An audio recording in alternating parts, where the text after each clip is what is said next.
Hi po, good morning po, Kong si Tony Morning, Tolosa. Red. Morning po. First off, yun nga po, yung kay Mary Grace Piatos nga po, again, ito sinasabi po ng iba, confidential nga po to. I mean, maybe alias nga po siya, baka isa po siyang informant. Hindi po ba makaka-danger po sa taong pangalan ay Mary Grace Piatos sa lumabas po siya kasi yun nga po, I mean, baka nga po lumabas siya, bigla na lang po siyang patay ng mga nagturo sa kanya. Hindi po ba nakaka-dangerous po yun na ilalabas po si Mary Grace Piatos out in the open and baka siya naman po yung maging target ng mga pinuro niya?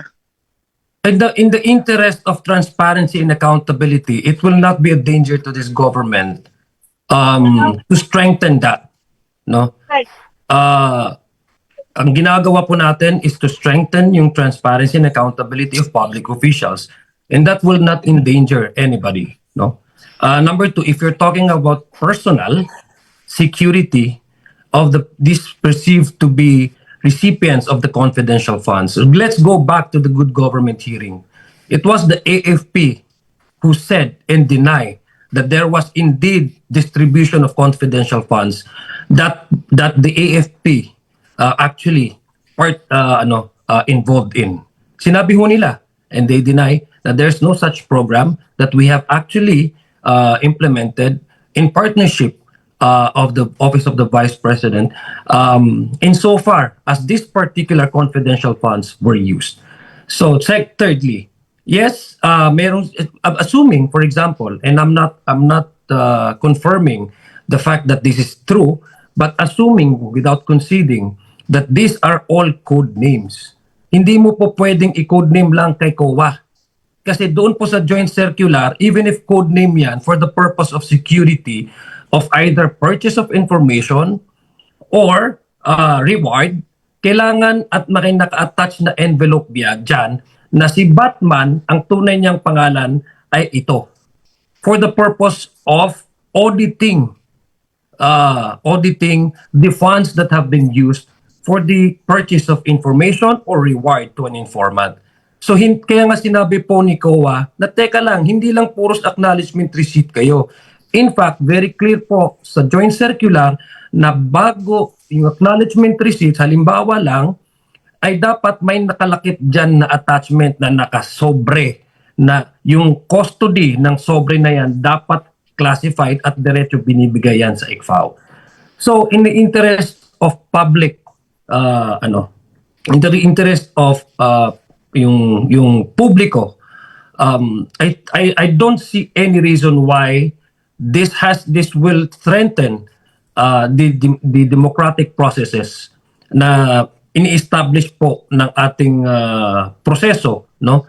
Kasi ang sinasabi po natin dito ay ang pagpapalakas sa gobyerno ay isa po sa mga prinsipyo ng transparency at accountability ng isang opisyal.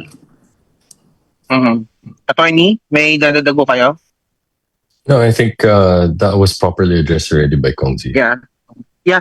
Ano lang, if ever man kunyari, lumapit po sa inyo yung nagkilalang Mary Grace Piatos and sinabi niya, katatakot po ako, I'm threatened po for my life, would you give that person security? Kong, Ajong? Red, aren't you Red, as a taxpayer, I'll ask you this, not just na journalist, as a taxpayer, aren't you also intrigued kung sino si Mary Grace Piatos? Ayaw mo ba siyang malaman? Well, Hindi mo ba ayaw mo siyang makilala? No? Gusto natin kasi ma-establish yung kanyang identity na ito lang sa paraan na naayon sa saligang batas at sa due process. No? So, sa amin lang pong palagay, kung kami pong tatanungin nyo, wala ho talagang Mary Grace Piatos. Yun naman po yung allegation natin, wala hong Mary Grace Piatos. Now, if they can provide, I think the defense is in best position to provide that person with that kind of name. No? Para once and for all, itong allegation na itong pangalan na Mary Grace Piatos ay sa aming palagay sa prosecution panel ay gawa-gawa lamang, haka-haka. The only way for us to establish whether this person did really do exist, despite the fact that the PSA also came out with a report that there's no such person with that name existing, is the court.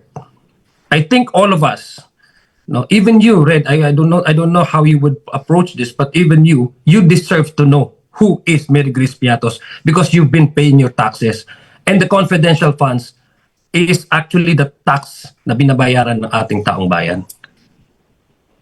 Okay, noted po yun.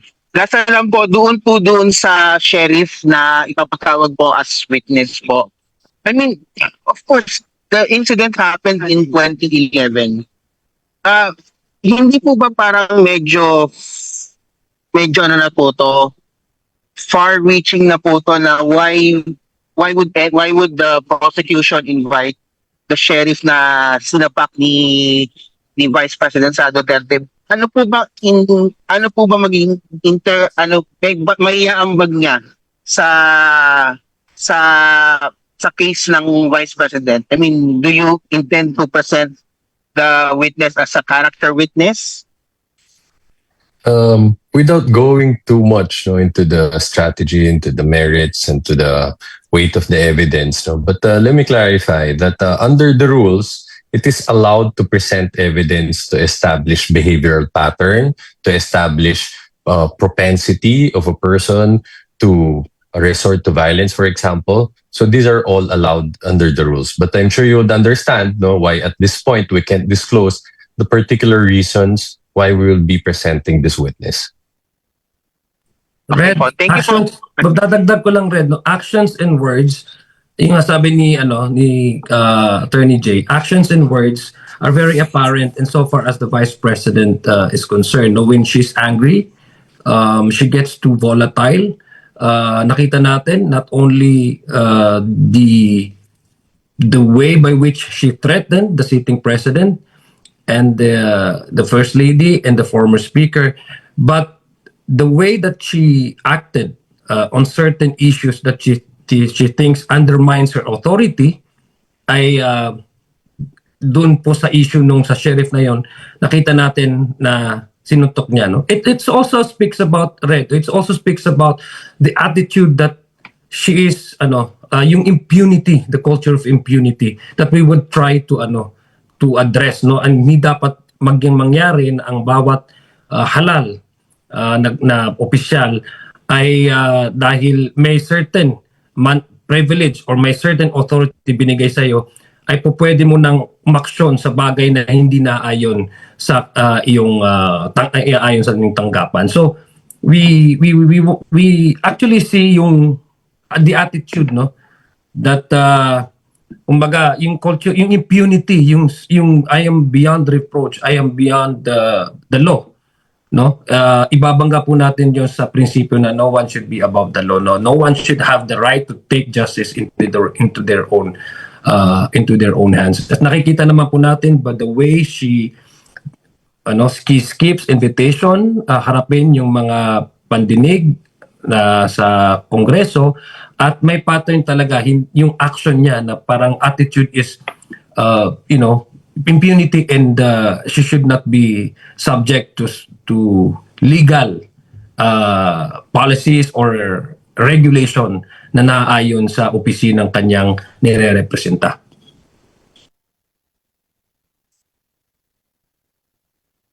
Okay po. Okay. Thank you po, Kong CI. Thank you, I Red. think babalikan ko lang yung Red, no, ethical standard. May batas na po tayo dyan, and Attorney J. Tolosa can actually expound on this. Meron talaga tayong expected na ethical standard sa lahat ng government employees. At the very least, kung may violation doon, that's already a betrayal of public trust. Dahil hinalal ka dyan ng tiwala ng taong bayan na hindi mo lang pagsisirbisyuhan ang taong bayang tapat, pero you also resemble the office, the standard by which you are expected to do so. Thank you. Bernard Taguinod from Abante. Bernard? Yes, sir. Excited ako makilala si Mary Grace Piatos. Anyway, tanong ko sa inyong dalawa, paano pag hindi dumating yung mga hostile witness tulad nila Zolaika Lopez, yung mga colonels, anong parusa sa kanila?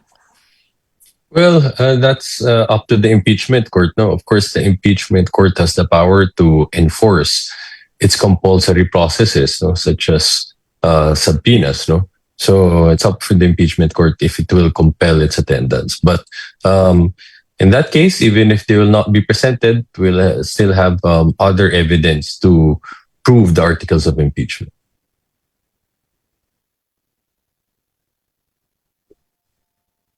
Kong Sia? Ibalik po yung tanong, pasensya na. Parang nag-lag eh. Paano pag, yung tanong ko rin kanina, paano pag hindi dumating? Anong gagawin ng prosecution? Baka maging way yun ng paghina ng kaso niya. Well, unang-una, we don't, sabi nga ni Attorney Jay, this is something that is already in, mga contingency in what might happen. These are part of the discussion in the realm of possibility, which I believe the House prosecution team would be conscious about, and the House prosecution team will respond to the actual occurrences during the trial. So let's see kung ano pong mangyayari sa actual na trial na yan. But definitely, the House prosecution team, sinasabi po natin, ready naman po tayo sa ating mga ebidensya, ang pagpapresenta po ng mga testimony ng mga witnesses. That would also include the possible occurrences or events that might happen during the actual trial. So this is part of the possibility in contingency plan. Ready na po ang House prosecution team to deal with whatever eventualities that might happen in the actual trial. Follow up lang, yung meron bang power ang impeachment court to contempt kung hindi Yes. darating sa mga to? Yes. Otherwise, no, the power to issue subpoena will have no teeth, will have no meaning. So yes, the impeachment court has the power to compel people to attend them and to cite them in contempt if they continue to refuse to heed such directive. So pwede silang kakalad ka rin. Aarestuhin and kalad ka rin doon sa impeachment court. Sana hindi umabot doon sa kaladkaran. Tama. Yes, sir? Pwede silang Pwede hong i-compel na mag-attend sila, no? Otherwise, magiging walang visa ang power to issue subpoena. Actually, yun po yung purpose ng subpoena yun eh. Yung just to explain it to more layman term, no. Yun po yung hindi naman kaladkarin, no. Yung kinakailangan na makapunta sila doon sa korte. I think that's the very purpose of a subpoena, no. one more thing, balik tayo kay Mary Grace Piano. So, inilista niyo siya as a witness. Ano yun? Yung sumulat ng Mary Grace Piatos siya yun? Or... Before kay Attorney Jay, yon yung pinipresenta nila na itong pumirma na ito na si Mary Grace Piatos, sabihin pa natin na codename ito, siya mismo din yung pumirma nung acknowledgement receipt na yon. So dalawa po yon, pangalan at pirma, at petsa at lugar, no? So ang sinabi po ng NBI, kung babalikan po natin yung confirmation hearings, nagkaroon po kasi ng sampling ng mga acknowledgement receipts. So, tinest po ito ng forensic experts yung specimen signatures doon sa acknowledgement receipts. And they derived into a conclusion na mukhang ang pumirma nitong mga acknowledgement receipts ay iisang tao. So, andun yung issue ng tunay ba si Mary Grace Piatos?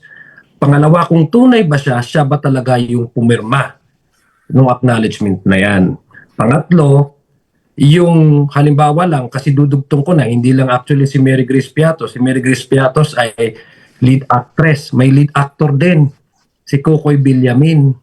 Si Kokoy Villamin sa confidential funds ay nakatanggap po siya na acknowledgement receipt sa opisina ng Vice President pati na rin sa Department of Education. Nakita po natin si Kokoy Villamin ay tumanggap ng acknowledgement receipts pero yung kanyang pirma ay magkaiba. Pareho po yung petsa at yung pangalan pero magkaiba yung kanyang pirma. Ang tanong, may tunay ba yung Kokoy Villamin? Kung tunay ba, nakatanggap pa siya ng confidential funds sa magkaibang lugar? Pangalawa, pangatlong tanong ay sa kanya ba itong mga pirma na ito? Bakit hindi magkatugma yung pirma niya doon sa confidential funds na tinanggap niya di umano sa opisina ng Vice President at yung tinanggap niyang confidential funds doon sa opisina ng Department of Education? So kilala nyo na sila, kilala nyo na yung mga nagsulat, mga gumawa ng acknowledgement receipt. Yung kilala po namin sila as far as yung pangalan nila na nakasulat sa confidential funds. Kaya nga po gusto natin ang taong bayan at ang korte na malaman kung tunay itong taong ito, si Mary Grace Piatos at si Kokoy Villamin. Kung tama ba na merong ganong klaseng tao na nagngangalan. Kung sabi naman nilang codename, okay, codename, pero asan po yung mga attachment para ang ICFAO, ang COA, ay malaman nila at masuri nila na itong codename na ito ay ito ang tunay niyang pangalan at tama yung paggasta ng confidential funds. As far as we are concerned, we know the person to be Kokoy Villamin. But as to his real identity, which debunked by the experts report from NBI and from PSA, na walang tao with the name of Mary Grace Piatos and probably with that of Kokoy Villamin.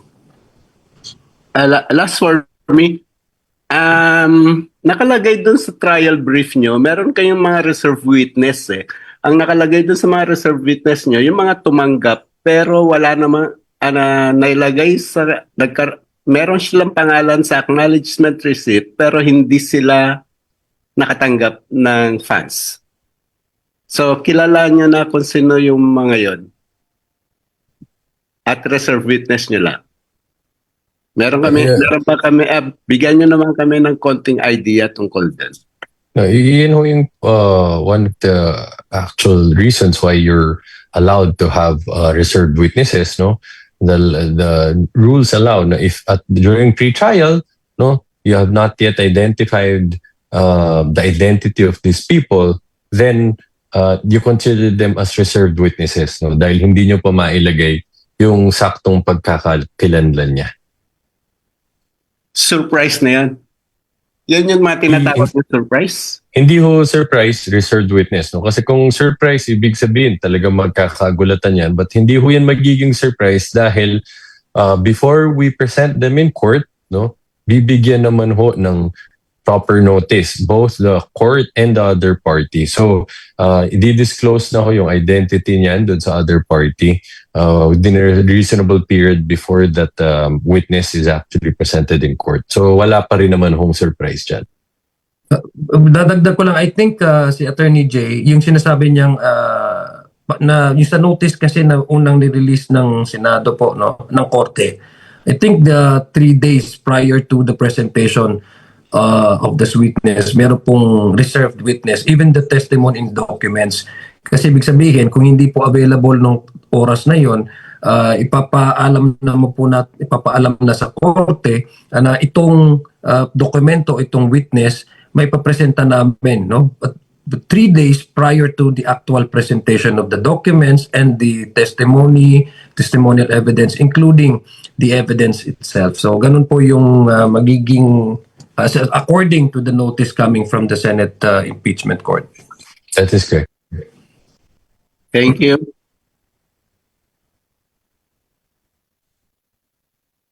Thank you, Bernard. We will now call on Rosa Licas from UNTV. Rose, you're recognized. Hello po. Good morning po, everyone. Good UNTV po, morning. Rosa Licos. Opo. Una pong article na isasalang po ng prosecution pag nag-umpisa na po yung paglilitis, yun pong grave threats and inciting to sedition.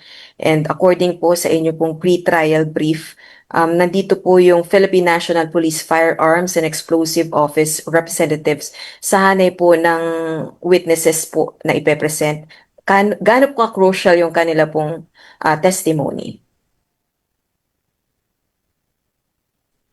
Ano po yung ano? So, of course, yung ano po yung tanong sa sorry, naglalag po. Sorry, Rose. Ano po yung tanong? Uli?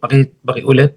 Opo. Kabilang po sa witnesses po ng prosecution para po sa grave threats and inciting to sedition, yun pong Philippine National Police Firearms and Explosives Office representative. Gaano po ka-crucial yung kanilang magiging testimony? Yes, Jay, would you like to, that's a detailed. Yes. Yeah.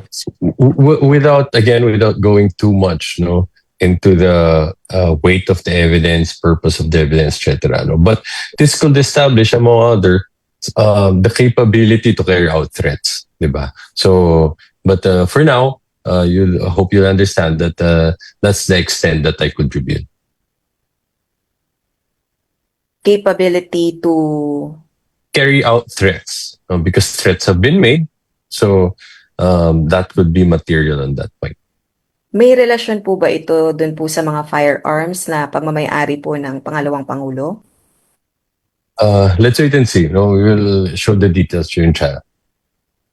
All right. Most of the witnesses po kasi na listed po dito po sa pre-trial brief ay naipresenta na po sa House Justice Committee, and ang bago po para sa amin ay yun nga pong si Sheriff Abe Andres. Maituturing po ba siyang star witness? Not really a star witness, but a material one. Okay po. And then po sa reserve witness nyo naman po, dito rin po sa article na grave. If I could just add to that, specifically with regards to the grave threats, we don't need any star witness here, to be quite frank, because ang witness na ho dito siguro is mismo ang respondent na ho, if you could put it in simple terms, dahil kitang-kita naman ho dun sa mga video footages na which was made publicly available, yung subject utterances niya. So hindi na ho namin kailangan magpresenta pa ng ibang witness to prove those matters. Clarification lang po. So you're regarding the Vice President as star witness against herself? Not really, but just to drive home the point that we don't need any other witness to prove that those utterances were made. Kasi clear na yan, nandyan na yan dun sa mga widely circulated videos ho niya, and even in her subsequent press conferences, she also did not deny and in fact confirmed having made those statements. Rose, dadagdag ko, you're asking about the star witness. The star witness is ang sambayan ng Pilipino. We all heard the Vice President made these threats. We all watched how the Vice President was really angry when she was uttering these threats for all of us to see. So we are all witness to this. Collaborated by the official report of NBI that this video was not doctored or manufactured. It was the Vice President herself saying these utterances and seriously making these utterances because she described it as no joke, no joke. All right, thank you po. Sir, regarding naman po dito sa reserve witness nyo pa rin po sa grave threats and inciting to sedition, you're seeking or you're planning to present a family or family member of a victim of threats. So are you eyeing to present a relative or family member of the President, the First Lady, or the former House Speaker? Yeah, I hope you understand again that we can't disclose that information at this point. So let's wait for the trial for that to unfold. Ms. Rose, what we can guarantee to you is that all the witnesses that we will present will be important and their testimonies are indispensable and trying to prove the allegations as contained in the articles of impeachment. Alright, last on my part na lang po. Following po ng conclusion ng pre-trial conference and we're waiting for the pre-trial brief po ng Senate Impeachment Court, meron na po ba kayong anticipated na magiging takbo ng trial given that during the pre-trial conference, the defense panel objected the opening of the sealed BIR box. They objected it to be marked. Yes. Thank you, I thank you. Attorney Jay? Ian. No, I am hearing someone else talking. Hello? Can you repeat the question? Yes po, sorry. Following po ng conclusion ng pre-trial conference for the impeachment trial, more or less meron na po ba kayong anticipated na magiging takbo ng trial pag nag-umpisa na po sa July 6, especially that the defense panel have objected to mark the BIR box or open the sealed box. They also did not agree with common marking and will block the presentation of evidence na related ng hindi pa po Vice President si VP Duterte. Yeah, so this strategy is consistent with what they've done starting from the proceedings before the House of Representatives and even when they filed their answer to the articles of impeachment. Everyone has noted that their main defense is really to raise procedural arguments and technicalities. So we've anticipated that this is exactly what they're going to do during pre-trial, and even during the trial itself, they'll try to block the presentation of witnesses or documents. But we're prepared to argue against that. Alright, maraming salamat po, sirs. Thank you, Rose. Next is Marian Enriquez from TVN. Good morning po, Morning. sir. Or, Regarding lang po doon sa grave threats, sundutin ko lang po ulit yun sa tanong ni Ate Rose. You also listed po as witnesses dito po sa article na to, some journalists and a psychiatrist. Kindly elaborate lang po yung kanilang significance dito, kanilang testimonya po sa trial. again, without going too much to the details, it's possible, for example, to present journalists who have personally witnessed some of the utterances, which we will highlight to the public because they're relevant to this articles of impeachment. So, and the psychiatrist could also be presented to show the seriousness of the threats. If it appeared that the person making them these utterances meant them and they were not meant in jest. So, but again, that's the extent that I could disclose at this point. Dadagdagan ko lang, I think it's also a way to strengthen what the NBI, according to their investigation, has reported that this is not a doctored video. It is not a manufactured video. So having those present during the press briefing or the Zoom meeting or whatever you can call it, the Vice President made these utterances. Those real persons, journalists, can in fact be important, their testimony, and also strengthening the report of the NBI that this is not doctored or manufactured. Thank you po. Regarding naman po doon sa article ng Unexplained Wealth, I just noticed po, hindi po kasama doon sa listahan po ng inyong mga testigo, si Attorney Man Scarpio, yung asawa po ni VP Sara. Hindi po ba importante rin na makuha yung kanyang testimonya? Well, it's up for the defense, if they want to present him as their own witness to counter the allegations and the evidence that we will present. But what is important here is we'll be able to establish by presenting relevant documents, the AMLAC reports, the SAL-ends, and bank records, and hopefully the BIR ITRs as well, to prove the allegation that the assets and liabilities and total net worth of the respondent and her spouse, which were disclosed in her SAL-ends, this do not match her actual wealth and net worth.